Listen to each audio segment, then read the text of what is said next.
Assalamualaikum warahmatullahi wabarakatuh. Hi everyone, how are you today?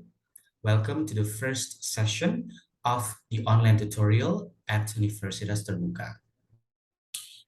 This week, you're going to learn about formal and informal language in English. In addition, you're going to learn the differences of formal and informal language, when we use formal and informal language, as well as the functions. So, by the end of the week, you're expected to be able to analyze the differences between formal and informal English.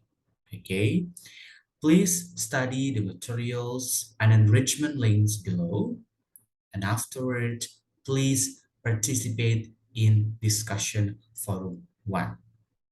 Okay, and if you have any questions, you can send me an email and I'll be happy to answer your questions. Okay, good luck.